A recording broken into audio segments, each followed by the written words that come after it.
Morning students, मैं ऋषिराज यादव और CLC के इस ऑनलाइन डिजिटल प्लेटफॉर्म पर मैं फिर से आपका वेलकम करता हूं।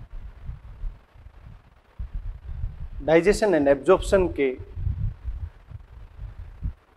पार्ट को हम डिस्कस कर रहे थे और अभी तक आपको पता है कि 25 लेक्चर कंप्लीट हो चुके हैं। आज हम 26 लेक्चर स्टार्ट करेंगे। लास्ट क्लास में जो मैंने बातें की थी वो बातें की थी कि किस तरीके से कार्बोहाइड्रेट का डाइजेशन हो, किस तरीके से प्रोटीन का डाइजेशन हो, किस तरीके से लिपिड का डाइजेशन हो और किस तरीके से डिफरेंट न्यूक्लिक एसिड का डाइजेशन हो। आज हम उनके एब्जॉर्प्शन वाले पार्ट की बात करेंगे, लेकिन उससे पहले हम ये देखें कि सभी का कंपैरिजन करें कि डिफरेंट पार्ट का कहाँ पर डाइजेशन पॉसिबल हुआ था। एक बार उन पर नजर डाल लेते हैं।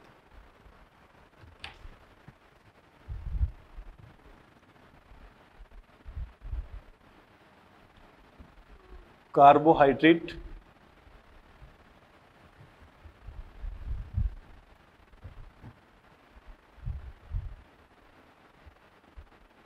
Protein,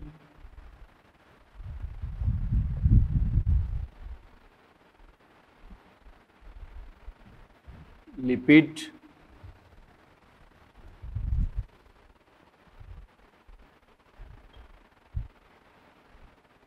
nucleic acid.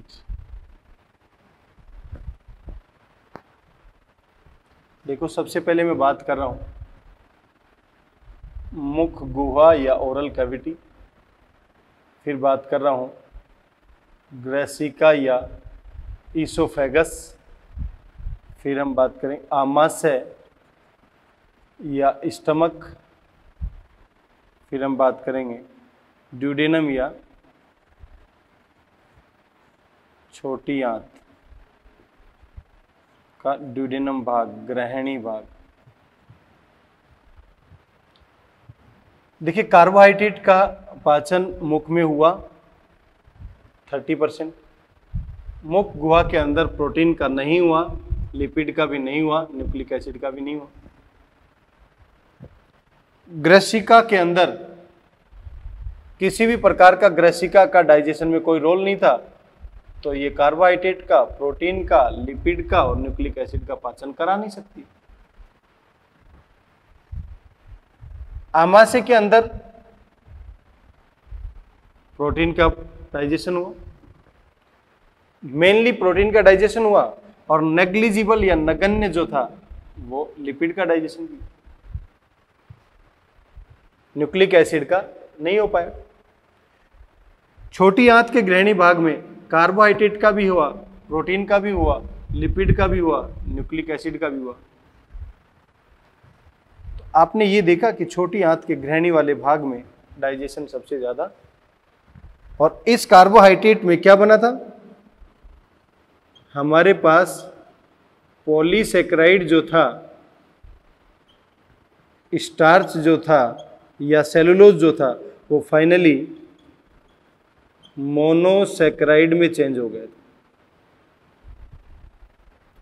प्रोटीन में जितने भी पॉलीपेप्टाइड थे प्रोटीन, वो एमिनो एसिड में कन्वर्ट हो गए।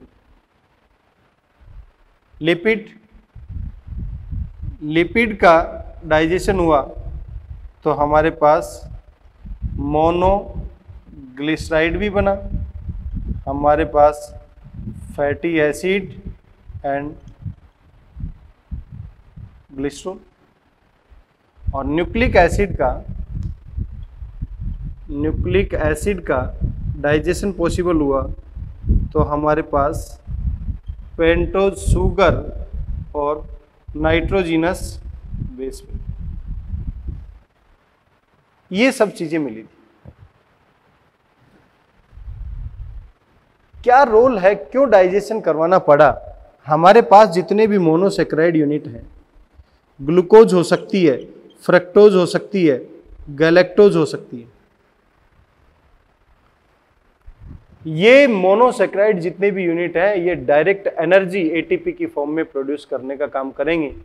और दूसरी चीज, इनका एक्सेस अमाउंट यदि है, ज्यादा अमाउंट है, तो वो क्या हो जाता है, संग्रह में उपयोग में लाया जाता है। इसका मतलब जिस दिन मान लो हमारा उपवास रहेगा, खाना नहीं मिलेगा, तो हमारी बॉडी क्या करेगी, जो भी फूड मटेरियल हमारी बॉडी में स्टोरेज है उसको यूटिलाइज करेगी। जितने भी अमीनो एसिड बने, इनके 2-3 पाथवे हो सकते हैं। डीएमिनेशन रिएक्शन करेगा तो अमोनिया बनाएगा, और जितनी भी अमोनिया बनाएगा कार्बन डाइऑक्साइड से मिलकर यूरिया बना लेगी। अमीनो एसिड है, अलग अलग अमीनो एसिड मिलकर प्रोटीन या एंजाइम का फॉर्मेशन करेगा। या अमीनो एसिड जो है एक्सट्रिंसिक और इंट्रिंसिक, जो प्रोटीन फॉर्मेशन होता है प्लाज्मा मेम्ब्रेन के अंदर, प्रोटीन फॉर्मेशन का ये काम करेगा। मोनोग्लिसराइड फैटी एसिड ग्लिसरॉल, ये स्टेरॉइड बनाने का काम करेगा और प्लाज्मा मेम्ब्रेन का कंटेंट बनाने का काम करेगा। पेंटोज शुगर है, नाइट्रोजिनस बेस है, ये सभी अलग अलग पाथवे में जैसे भी यूटिलाइज होंगे, वहां पर अपना डिफरेंट फंक्शन क्या करेंगे, परफॉर्म करेंगे। तो इन सभी की रिक्वायरमेंट हमारी बॉडी को है, और ये सभी कॉम्प्लेक्स फॉर्म अपनी सिंपलर फॉर्म में कन्वर्ट हो चुके हैं। अब इस सिंपलर फॉर्म को हमें क्या करवाना, एब्जॉर्ब करवाना।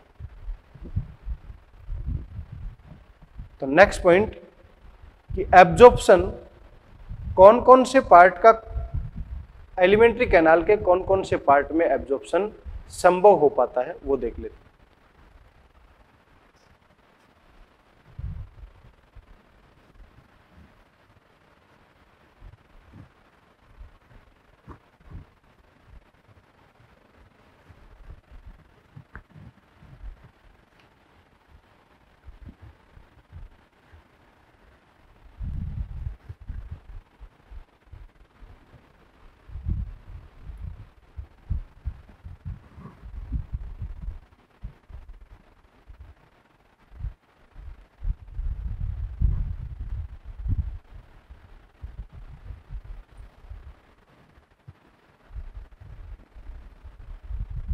देखिए बेटा, हमारे पास पहला पार्ट है मुख, दूसरा पार्ट है आमाशय, तीसरा पार्ट है छोटी आंत, चौथा पार्ट है बड़ी आंत। मुख वाले भाग में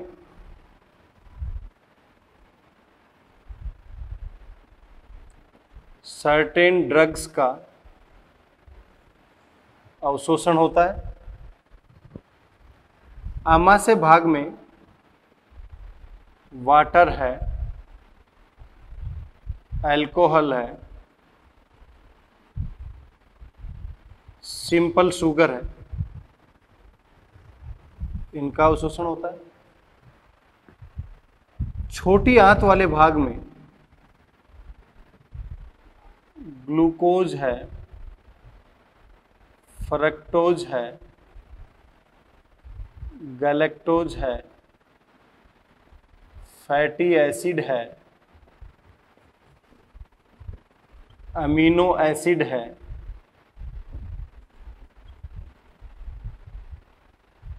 ग्लिसरॉल है, इन सभी का तो सर्टेन ड्रग्स या कुछ निश्चित औषधियां हैं उसका मुख में ही अवशोषण हो गया। वाटर, अल्कोहल और सिंपल शुगर का आमाशय या स्टमक भाग में अवशोषण हो गया। Glucose, fructose, galactose, fatty acid, amino acid और ग्लिसरॉल जो है उनका छोटी आंत में अवशोषण हो गया। और वाटर कंटेंट, मिनरल्स और कुछ औषधियां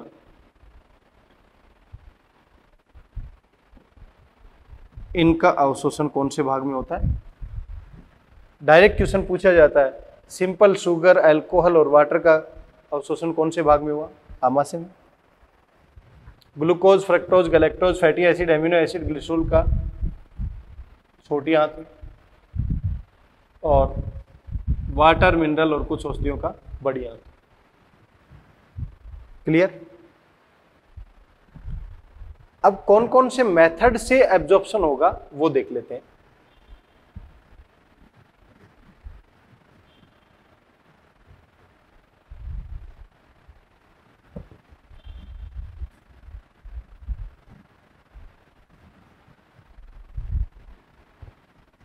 बेटा हमारे पास अलग अलग 2-3 मेथड हैं जो डिस्कस कर रहा हूं मैं, और अलग अलग फूड मटेरियल का एब्जॉर्प्शन उन अलग अलग मेथड से पॉसिबल हो पाता है। पहला मेथड सिंपल डिफ्यूजन, जिसे हम बोल रहे हैं साधारण विसरण।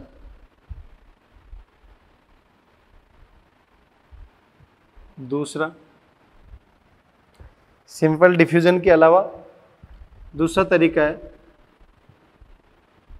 सुसाध्य परिवहन, जिसे बोलते हैं फैसिलिटेटेड ट्रांसपोर्ट। और तीसरा सक्रिय परिवहन, जिसे बोलते हैं एक्टिव ट्रांसपोर्ट।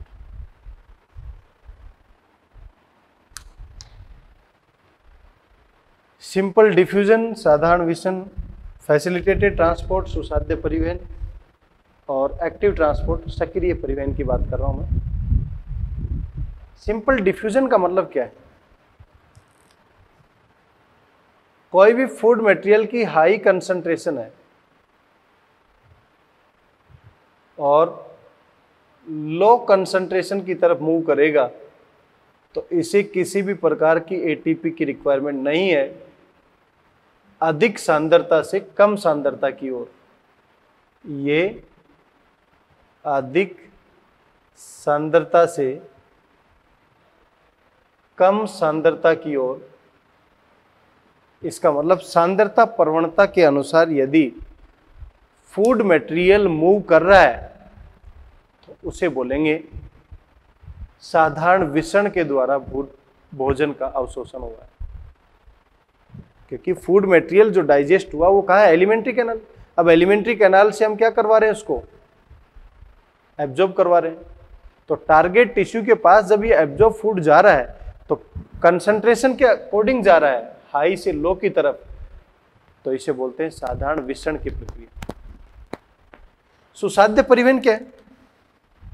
अब मान लो ये फूड सोर्स था, ये कोई प्लाज्मा मेम्ब्रेन, और यहां पर ये एक्सट्रिंसिक प्रोटीन लगी हुई,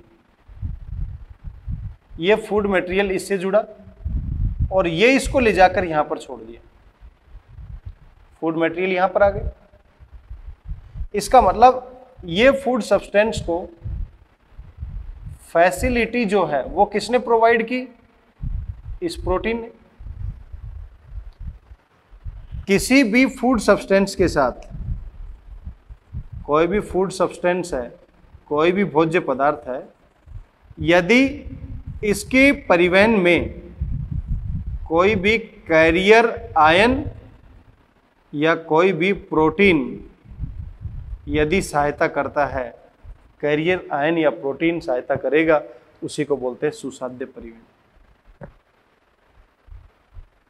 फॉर एग्जाम्पल हमारे पास मान लो फॉर एग्जाम्पल बहुत सारे मॉलिक्यूल यहां फ्रक्टोज के थे। इस फ्रक्टोज को कौन फैसिलिटी प्रोवाइड किया? ये प्रोटीन। ये प्रोटीन लाकर यहां रख दिया, तो हम क्या बोलेंगे? इसका कैसा परिवहन होगा? फैसिलिटेटेड। या दूसरा तरीका यह है एक्टिव ट्रांसपोर्ट जो है, यहां पर एटीपी देना पड़ेगा। कैसे? ये हमारे पास प्लाज्मा मेम्ब्रेन, यहां पर सोडियम पोटेशियम पंप काम कर रहा है।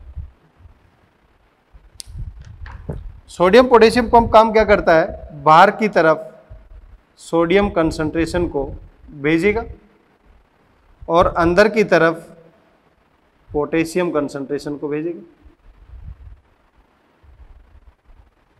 अब देखो बाहर ऑलरेडी सोडियम ज्यादा है, फिर भी बाहर जा रहे, इसका मतलब कंसंट्रेशन के विरुद्ध काम होना पड़ रहा। तो ऐसे में यहां पर एटीपी खर्च होंगे। अब जैसे ही ये सोडियम चैनल खुलेगा तो ये सोडियम अंदर की तरफ आएंगे।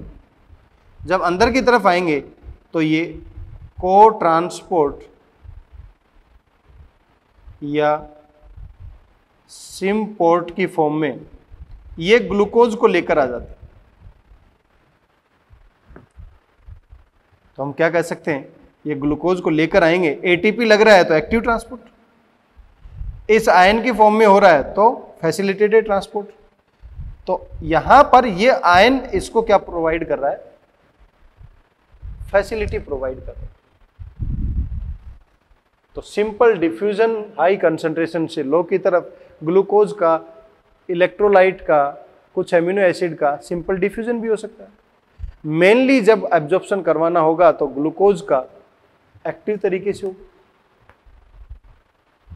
तो इस तरीके से ये तीनों मेथड कोई भी फॉर्म है, यदि अधिक से लो की तरफ मूव कर रहा है तो सिंपल डिफ्यूजन से, यदि किसी भी प्रकार का कोई कैरियर आयन यहां काम कर रहा है तो फैसिलिटेटेड ट्रांसपोर्ट, और यदि डायरेक्टली एनर्जी कंज्यूम हो रही है तो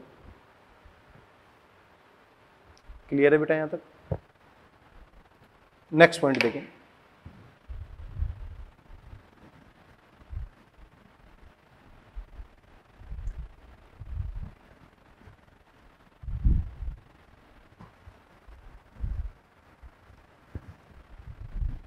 नेक्स्ट जो मैं बात कर रहा हूं वो बात कर रहा हूं कि एब्जॉर्प्शन जो है फैटी एसिड का और ग्लिसराइड का कैसे होगा।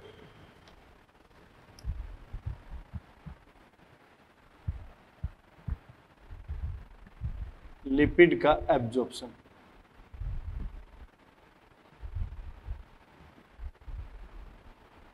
इसका अवशोषण कैसे होगा, थोड़ा सा डिफरेंट है, ध्यान से समझे।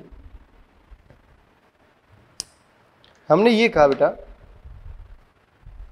कि हमारे पास इंटेस्टाइनल रीजन कैसा है, तो इस तरीके से अंगुली नुमा उभार है,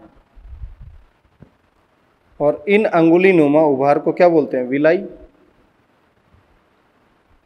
इनके ऊपर छोटे छोटे उभार और भी हैं ऐसे।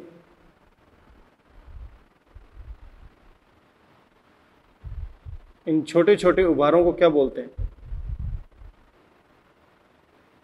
माइक्रोविलाई। और इस पार्ट में विलाई और माइक्रोविलाई क्यों है, आपको पता है, सरफेस एरिया या पृष्ठीय क्षेत्रफल को बढ़ाने के लिए जितना पृष्ठीय क्षेत्रफल जितना ज्यादा होगा उतना ही भोजन का अवशोषण और पाचन होगा। यहां पर फूड यहां से अंदर जाएगा तो यहां पर ब्लड सप्लाई भी,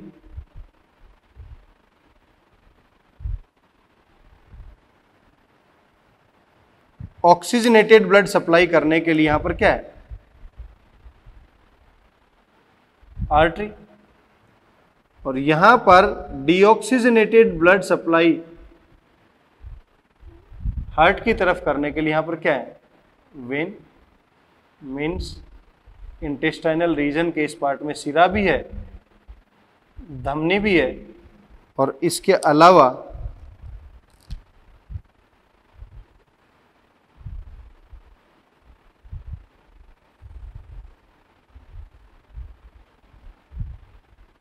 लिम्फ कैपिलरीज भी हैं।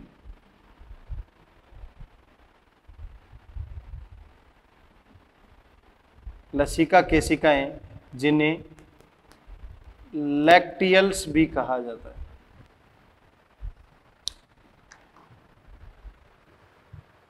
अब देखिए बेटा, आपके पास में कार्बोहाइड्रेट का डाइजेशन हुआ, प्रोटीन का डाइजेशन हुआ, तो ये डायरेक्टली इनका जो पार्ट बनेगा वो डायरेक्ट ब्लड सर्कुलेशन में चला जाएगा। इसका मतलब यदि ये कार्बोहाइड्रेट है और ये प्रोटीन है, तो ये ब्लड सर्कुलेशन में चला गया।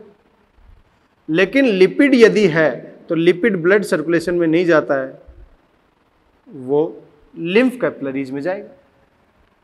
ये कार्बोहाइड्रेट है, ये प्रोटीन है, ये तो ब्लड सर्कुलेशन में चला गया, लेकिन लिपिड को पहले कहां भेजा?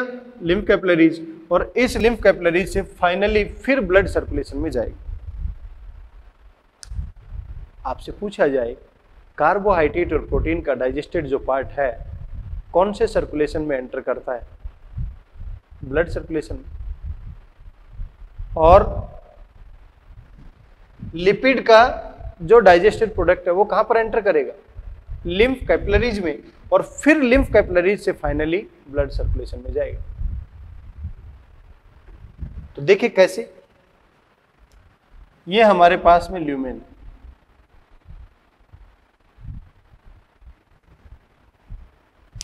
और ये यहां पर इस तरीके से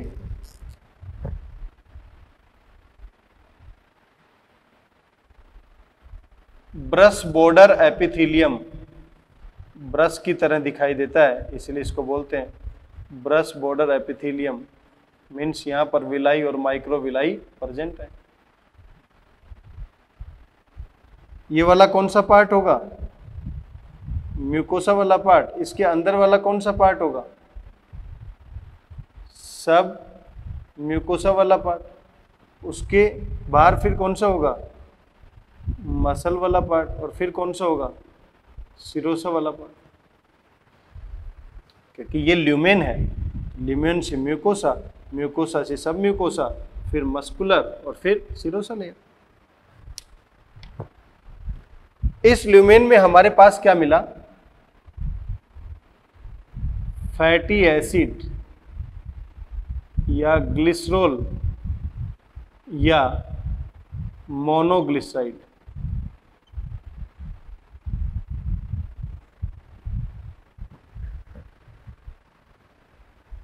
ये मान लो वो फैटी एसिड या मोनोग्लिसराइड, ये हाइड्रोफोबिक होता है, वाटर में इनसोल्युबल होता है, इसीलिए इसका एब्जॉर्प्शन यहां पर भी पॉसिबल नहीं हुआ। तो पहले इसको सोल्युबल बनाते हैं। इसी के पास में यहां पर बाइल साल्ट है, ये बाइल साल्ट। इस बाइल साल्ट में ये जो पार्ट है हेड हाइड्रोफिलिक, और ये पार्ट जो है ये है हाइड्रोफोबिक।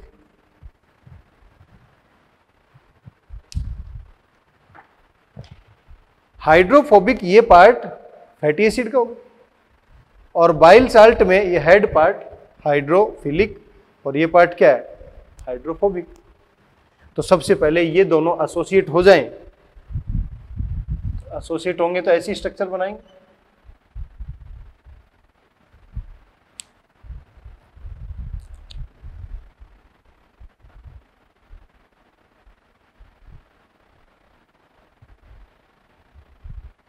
इस स्ट्रक्चर को हम बोलते हैं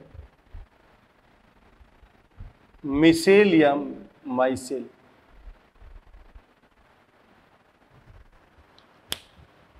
क्लियर है मेरी बात यहां तक?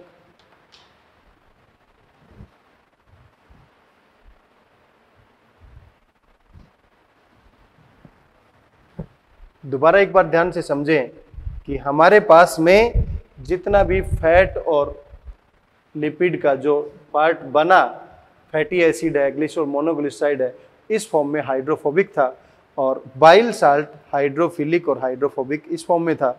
ये दोनों आपस में कंबाइन हुए, क्योंकि आपको पता है बाइल साल्ट का फैट के डाइजेशन में अहम भूमिका होती है। ये दोनों मिले तो क्या बना लिया? मिसेल। अब ये मिसेल इस म्यूकोजल के अंदर, म्यूकोजल वाली लाइनिंग जो है ये वाली, इसके अंदर एंटर कर जाता है। जब इसके अंदर एंटर करेगा तो इसमें क्या होगा? तो बेटा इसमें होगा इस म्यूकोजल में डिफरेंट गोल्जी बॉडी आपस में आकर एक्शन करेंगे। कैसे रिएक्ट करेंगे वो देखें एक बार आप। यहां पर गोल्जी बॉडी, और इस गोल्जी बॉडी की एक्शन क्या होगी, ये मैं मान के चल रहा हूं, ये क्या बन गया है, मिसेल, और इस मिसेल के चारों तरफ इस तरीके से प्रोटीन कोटिंग कर देते हैं। प्रोटीन का आवरण, एमिनो एसिड के ग्रुप का आवरण या प्रोटीन कोटिंग कर देते हैं। अब इस मिसेल के चारों तरफ प्रोटीन जो कोटिंग हुई है, इसी को बोलते हैं काइलोमाइक्रोन, और ये काइलोमाइक्रोन इस म्यूकोसा से सब म्यूकोसा में एंटर कर जाता है। और आपको पता है बेटा, सब म्यूकोसा रीजन में डिफरेंट ब्लड सप्लाई भी है, ब्लड कैपिलरीज भी हैं, लिम्फ कैपिलरीज भी हैं, नर्व सप्लाई भी है। तो ये काइलोमाइक्रोन इस सब म्यूकोसा में जाकर कहाँ पर, लिम्फ कैपिलरीज, जिनको क्या बोल रहे हैं हम, लैक्टियल्स, क्योंकि व्हाइटिश कलर का है, जमा हो जाएगा यहाँ पर। तो इन लिम्फ कैपिलरीज से फिर फाइनली ब्लड के अंदर इसको सेंड किया जाता है। क्लियर है मेरी बात? दोबारा एक बार ध्यान से समझे क्या है। हमने क्या किया, सबसे पहले ये देखा कि यहाँ पर इंटेस्टाइनल रीजन में किस तरीके से आर्टरी, वेन और लिम्फ कैपिलरीज की सप्लाई है। आर्टरी और वेन के अंदर कार्बोहाइड्रेट और प्रोटीन का जो पार्ट है वो डायरेक्टली ब्लड में चला जाएगा। लिपिड का डायरेक्टली ब्लड में नहीं जाता है, लिम्फ कैपिलरीज के अंदर जाएगा। इन लिम्फ कैपिलरीज को यहाँ पर क्या बोल रहे हैं, लैक्टियल्स। अब देखें कि डाइजेशन लिपिड का जो हुआ तो ये बना या तो फैटी एसिड या ग्लिसरॉल, या फिर क्या बना, मोनोग्लिसराइड। ये जो फॉर्म है वाटर में इनसोल्युबल है, हाइड्रोफोबिक है, तो इसे पहले बाइल साल्ट में मिक्स किया, हाइड्रोफिलिक और हाइड्रोफोबिक एंड हो गए बाइल साल्ट। ऐसे कंबाइन करके इसने क्या बना लिया, मिसेल। और अब ये मिसेल इस म्यूकोसल के अंदर जब एंटर किया, यहाँ पर इंटेस्टाइनल रीजन की जो सेल है एंटेरोसाइट्स, वहाँ पर एंटर किया, तो वहाँ पर गोल्जी बॉडी ने चारों तरफ प्रोटीन कोटिंग लगा दी। अब प्रोटीन कोटिंग लगा दी तो इसे नाम दिया काइलोमाइक्रोन, और इस काइलोमाइक्रोन के फॉर्म में सब म्यूकोसा में ट्रांसफर होकर लिम्फ कैपिलरीज में चला जाता है, और लिम्फ कैपिलरीज से फाइनली कहाँ जाता है, ब्लड सर्कुलेशन। कार्बोहाइड्रेट का, प्रोटीन का और लिपिड का हमने क्या करवा लिया, एब्जॉर्प्शन। अब जो एब्जॉर्प्शन करवाया, उस एब्जॉर्प्शन को बॉडी डिफरेंट, एब्जॉर्ब फूड को बॉडी डिफरेंट फंक्शन को परफॉर्म करने के लिए एटीपी जनरेट करवाएगी उनसे। उसी को क्या बोल रहे हैं, एसिमिलेशन या स्वांगीकरण। तो नेक्स्ट पॉइंट देखते हैं, एसिमिलेशन।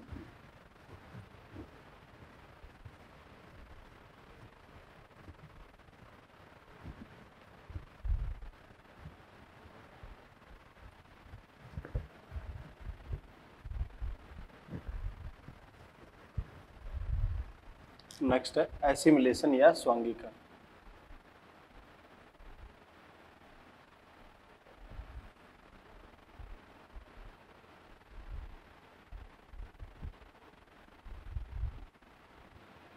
इसमें क्या हुआ, एब्जॉर्ब जो फूड है उसको बॉडी टिश्यू डिफरेंट जो डिफरेंट एक्टिविटी होंगी उनको परफॉर्म करने के लिए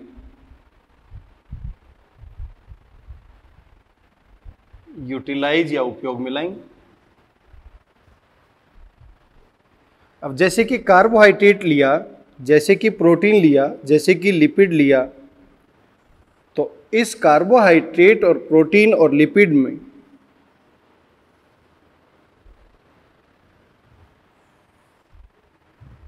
देखा जाए तो कार्बोहाइड्रेट किलो कैलोरी पर ग्राम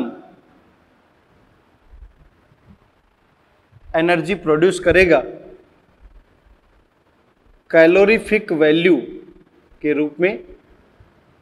इसका मतलब इस कार्बोहाइड्रेट को बॉम्ब कैलोरीमीटर में डाला गया है और कैलोरीमीटर में ये कैलोरीफिक वैल्यू देगा, ये देगा 4.1 किलो कैलोरी पर ग्राम। प्रोटीन देगा 5.65 किलो कैलोरी पर ग्राम और लिपिड जो देगा वो देगा 9.45 किलो कैलोरी पर ग्राम। लेकिन इसी को हमारी बॉडी में फिजियोलॉजिकल वैल्यू की फॉर्म में ऑब्टेन करेंगे, क्योंकि कैलोरीफिक वैल्यू जो है वो कैलोरीमीटर में ये जितना भी भोजन जा रहा है उसका 100% दहन हो जाता है। लेकिन बॉडी के अंदर या फिजियोलॉजी जो चल रही है उसमें 100% पाचन होगा ही नहीं। तो ये एनर्जी कितना देगा? 4, ये 4, ये 9। तो बेटा कैलोरीफिक वैल्यू की बात की जाए तो लिपिड की वैल्यू ज़्यादा, प्रोटीन की उससे कम और सबसे कम कार्बोहाइड्रेट। और फिजियोलॉजिकल वैल्यू की बात की जाए तो लिपिड की ज़्यादा, प्रोटीन की और कार्बोहाइड्रेट की बराबर। ये ध्यान रहे बेटा। अब ये किलो कैलोरी वैल्यू है क्या, इसको थोड़ा और समझते। मैंने अभी क्या कहा कि हमारी बॉडी के अंदर डिफरेंट एक्टिविटी को परफॉर्म करने के लिए हमारे को एनर्जी मिलनी चाहिए। अब वो एनर्जी है, उस एनर्जी को हमने हीट की फॉर्म में देखना। मैंने उस एनर्जी को किस फॉर्म में देखा? ये एनर्जी है और इस एनर्जी को हमारे पास 1 किलोग्राम वाटर है और इस 1 किलोग्राम वाटर को ये जो एनर्जी मिली उसको हीट की फॉर्म में लिया और 1 किलोग्राम वाटर का 1 डिग्री सेल्सियस यदि टेम्परेचर को राइज कर दे, इसी को बोलते हैं 1 किलो कैलोरी। यदि 1 ग्राम वाटर जो होता और जो हीट प्रोड्यूस हुई है वो हीट 1 डिग्री सेल्सियस यदि इसको राइज कर दे तो इसे क्या बोलेंगे? 1 कैलोरी। यदि जूल की फॉर्म में यदि देखा जाए तो किलो कैलोरी और जूल में आपको पता होगा 1 kilo calorie is equal to 4.184 kilo joule की फॉर्म में मिलेगा। हम यहां पर केवल किलो कैलोरी की फॉर्म में देख रहे हैं कि 1 किलोग्राम यदि आपके पास वाटर है और उसका टेम्परेचर 1 डिग्री सेल्सियस राइज करना है तो वो एनर्जी 1 किलो कैलोरी के इक्विवेलेंट होगी जो हीट की फॉर्म में आपको प्रोड्यूस हुई। क्लियर है मेरी बात यहां तक? अभी तक जो हमने बातें की वो कार्बोहाइड्रेट का डाइजेशन, प्रोटीन का डाइजेशन, लिपिड का डाइजेशन, न्यूक्लिक एसिड का डाइजेशन और उसके एब्जॉर्प्शन से रिलेटेड बातें की। अब यदि मैं आपसे कहूं कि आपके पास में मेजर फूड सोर्स की फॉर्म में ये थे कार्बोहाइड्रेट, प्रोटीन, लिपिड, तो एनर्जी का सीक्वेंस, फिजियोलॉजिकल वैल्यू पूछी जाए तो भी बता देंगे आप। कैलोरीफिक वैल्यू के फॉर्म में पूछा जाए तो भी बता देंगे आप। आपसे यह पूछा गया कि आप लंबे समय से उपवास की कंडीशन में गए तो आपकी बॉडी ने क्या क्या कंज्यूम किया, किस सीक्वेंस में कंज्यूम किया? सबसे पहले कार्बोहाइड्रेट, उसके बाद में लिपिड और उसके बाद में प्रोटीन। जब हमारी बॉडी हमारी ही प्रोटीन को कंज्यूम करना शुरू कर देती है तब इसे भूखमरी की कंडीशन कहते हैं।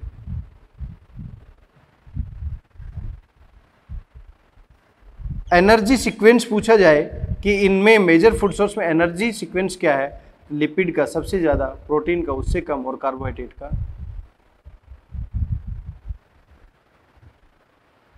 क्लियर?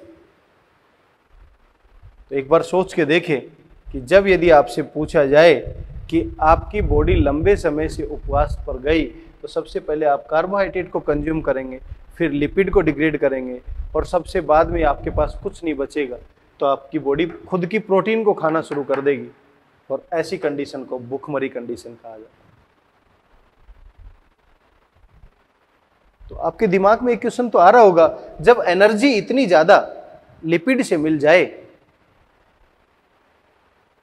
तो अच्छा है कि इतनी ज्यादा रोटी वगैरह ना खाने की बजाय बटर की टिक्किया है, बटर की टिक्किया खा लो, दांत भी ठीक रहेंगे और जोर भी नहीं लगाना पड़ेगा खाने पीने में। लेकिन ऐसा नहीं करते हैं। आपको पता है कार्बोहाइड्रेट का फाइनल प्रोडक्ट बॉडी के लिए यूजफुल होता है। C6H12O6 का प्रोडक्ट क्या बना? CO2 और H2O। H2O बॉडी के अंदर जो रिएक्शंस पॉसिबल होंगे उसमें यूटिलाइज हो रहा है, CO2 बॉडी से बाहर आ जाएगी, साथ में एनर्जी मिल रही है। लेकिन फैट का जो प्रोडक्ट होता है वो डिफरेंट टाइप के कीटोन बॉडीज बनाना शुरू कर देता है। तो हमारी बॉडी कार्बोहाइड्रेट को प्रेफर फॉर्म में कंज्यूम करती है, क्योंकि इस लिपिड कारिन का जो, यदि प्रोटीन को कंज्यूम करना शुरू कर दिया तो ये कंडीशन आ गई, लिपिड को यदि कंज्यूम करना शुरू कर दिया तो लिपिड के जो एंड प्रोडक्ट्स होते हैं, जो उत्पाद बनते हैं, वो कीटोन बॉडीज बन जाती है, स्टोन बनना शुरू हो जाते हैं। इसीलिए हमारी बॉडी कार्बोहाइड्रेट को पाचन करने में ज्यादा प्रेफर करती है।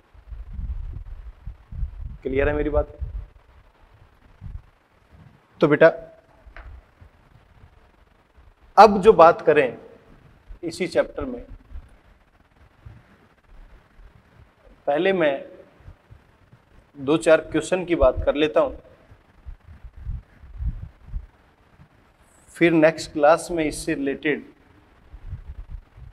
बातें करेंगे कि कौन कौन से डिसऑर्डर इससे रिलेटेड हैं और कौन कौन से हार्मोन इससे रिलेटेड हैं।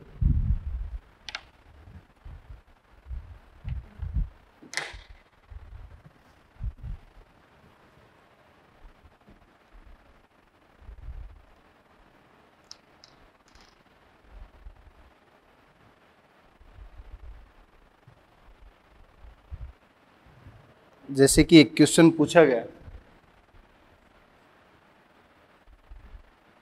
मैच द कॉलम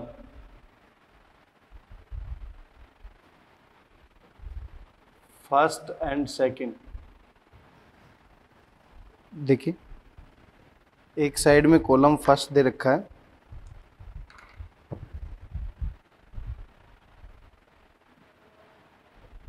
दूसरी साइड में कॉलम सेकंड दे रखा है।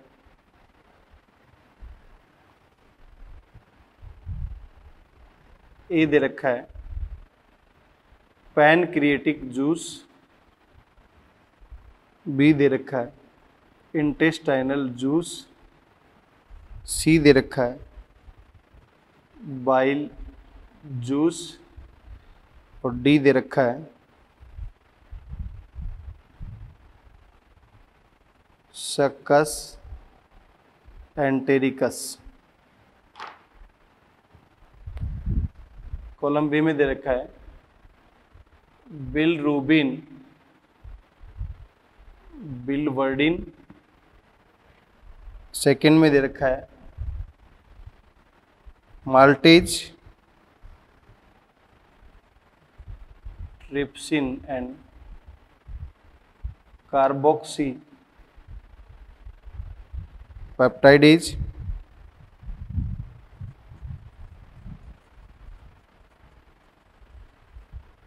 एंटेरोकाइनेज।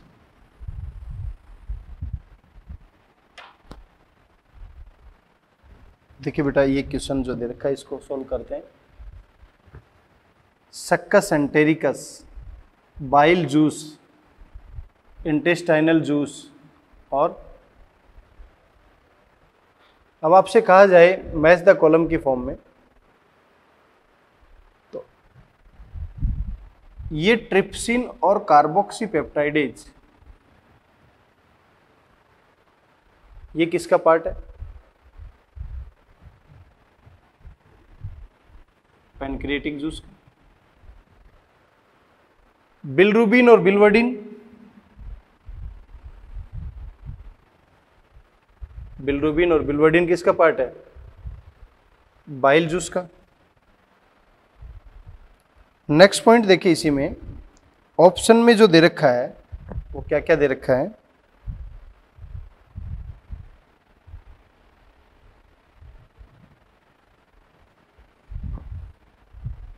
फर्स्ट ऑप्शन जो बना है, ए में 4, बी में 3rd, सी में 2 और डी में 1। सेकंड ऑप्शन जो बना है, ए में 3rd, बी में 4, सी में 2, डी में 1। थर्ड ऑप्शन जो बनाया है, ए में 3rd, बी में 4, सी में 1, डी में 2। फोर्थ ऑप्शन बनाया है, ए में 2, बी में 3rd, सी में 1, डी में 4। देखिए बेटा, पहला दे रखा है, इस साइड में ये है 1, ये है 2, ये है 3, ये है 4। पैनक्रिएटिक जूस है, 100% श्योर हो गया ए का 3 से मैच कराना है। ए का 3 से मैच कराना है तो पहला गलत, और ये भी चौथा भी गलत। सेकंड क्या है, ए का 3 से मैच करवा दिया, ठीक है, यहां पर ए का 3 से मैच करवा दिया, ये भी सही है। बी का 4 से करवा दिया, बी का 4 से करवा दिया, ये भी सही है, इस बी का 4 से, क्योंकि इंटेस्टाइनल जूस या इंटेस्टाइनल पार्ट जो है उससे ये रिलीज हो रहा है। सी का 1 से, अब ये देखो सी का 1 से और वहां पर सी का 2 से, क्या बाइल जूस का पार्ट ये है? सी का 2 में मैच करा रखा है, सी का 2 में माल्टेज है क्या? ये गलत हो गया। करेक्ट आंसर क्या होगा कि ए में 3rd, ए में 3rd, बी में 4, बी में 4, सी में 1, सी में 1 और डी में 2, डी में। इस तरीके से भी क्वेश्चन पूछे जा सकते हैं। ऐसे में जब भी आपको ये पता है कि यहाँ पर इस तरीके का कंफ्यूजन दे रखा है कि इंटेस्टाइनल जूस का नाम ही सक्कस एंटेरिकस है, तो हमारे पास एक ही ऑप्शन मिला जो मैच कर रहा है। ऐसे में एक चीज और भी ध्यान रखें कि आप ऑप्शन से देखोगे तब जाकर क्लियरिटी मिलेगी, वरना तो इंटेस्टाइनल जूस से, वो जो इंटेस्टाइनल जूस है उस इंटेस्टाइनल जूस को वो डायरेक्टली बी को 2 से भी मैच कर सकता था, क्योंकि इंटेस्टाइनल जूस के अंदर ही तो होता है माल्टेज। इस तरीके के क्वेश्चन पूछे जा सकते हैं। नेक्स्ट बेटा देखें, एक छोटा सा टॉपिक और डिस्कस कर रहा हूं एडिशनल इसी फॉर्म में।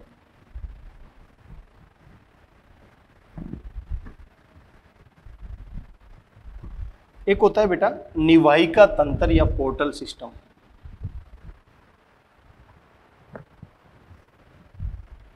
पोर्टल सिस्टम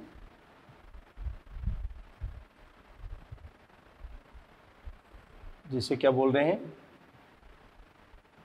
निवाहिका तंत्र। ये 3 प्रकार के होते हैं। एक का नाम है रीनल पोर्टल सिस्टम, दूसरे को बोलते हैं हिपैटिक पोर्टल सिस्टम, और तीसरे को बोलते हैं हाइपोथैलेमो hypophyseal, means hypophyseal portal system. मानव के अंदर हिपेटिक और हाइपोफाइजियल है, ये नहीं होता है। इस पोर्टल सिस्टम की जरूरत क्या पड़ी वो बता देता हूं आपको। हमारे पास हार्ट है, इसका मेन काम है ब्लड को सप्लाई करना किसी ऑर्गन तक, आर्टरी के थ्रू, फिर ये कैपिलरीज के थ्रू उस ऑर्गन में सप्लाई हो जाएगा और वहां से वेन के थ्रू वापस। हमारे हृदय का मेन काम क्या है? धमनी के सहायता से ऑर्गन को ब्लड सप्लाई किया, ऑर्गन में कैपिलरीज से वो ब्लड सप्लाई हुआ, अब वापस वेन के थ्रू वो ब्लड, ये ऑक्सीजनेटेड था, डीऑक्सीजनेटेड फॉर्म में आ गया। लेकिन यदि ऐसा हो कि ये हार्ट सप्लाई किया आर्टरी के थ्रू किसी ऑर्गन के पास और उस ऑर्गन ने फिर दूसरे ऑर्गन को सप्लाई कर दिया, इसका मतलब यहां पर भी कैपिलरीज बन गई और यहां पर भी कैपिलरीज बन गई और फिर वो वेन के थ्रू यहां आ रहा है। इसका मतलब कैपिलरी नेटवर्क जो दो जगह पर पॉसिबल हुआ है, ये पोर्टल सिस्टम कहलाता है।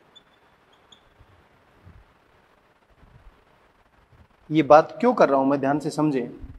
हमारी बॉडी में ये हार्ट है, हमारी बॉडी में स्मॉल इंटेस्टाइन है, हमारी बॉडी में लीवर है। जितना भी खाना था उस खाने का पाचन और अवशोषण होने के बाद वो फूड मटेरियल यहां पर था। ये फूड मटेरियल ग्लूकोज को ग्लाइकोजन में कन्वर्ट करना या ग्लाइकोजन को ग्लूकोज में कन्वर्ट करना या बीटा कैरोटीन को विटामिन ए में कन्वर्ट करना या डीएमिनेशन रिएक्शन करना या हिपेरिन का सिंथेसिस करना या फिर यूरिया का फॉर्मेशन करना, वो कौन करेगा? लीवर। तो यहां से ब्लड सर्कुलेशन हार्ट से कहां सप्लाई हुआ? स्मॉल इंटेस्टाइन, एक ऑर्गन हो गया ये। इस ऑर्गन से वापस सीधा हार्ट की तरफ नहीं आया, पहले कहां गया? लीवर में। इस लीवर के अंदर सप्लाई हुआ, अब लीवर से यहां पर आ रहा है क्योंकि लीवर ने उस जितना भी फूड मटेरियल है उसको प्रोसेसिंग कर दिया, ज्यादा अमाउंट में है तो उसको स्टोरेज करवा देगा। कौन कौन से ऑर्गन को कितना अमाउंट में चाहिए तो वो सप्लाई कर दिया हार्ट के पास, हार्ट उसको सप्लाई कर देगा।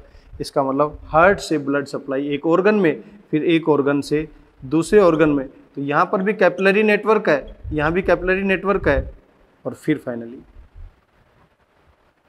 तो ह्यूमन बॉडी में ये हिपेटिक पोर्टल सिस्टम जो है ये क्या काम कर रहा है? स्मॉल इंटेस्टाइन में जितना भी डाइजेस्टेड और एब्जॉर्ब जो पार्ट था उसको लीवर में ले जाकर हार्ट को सप्लाई करता। क्लियर है मेरी बात?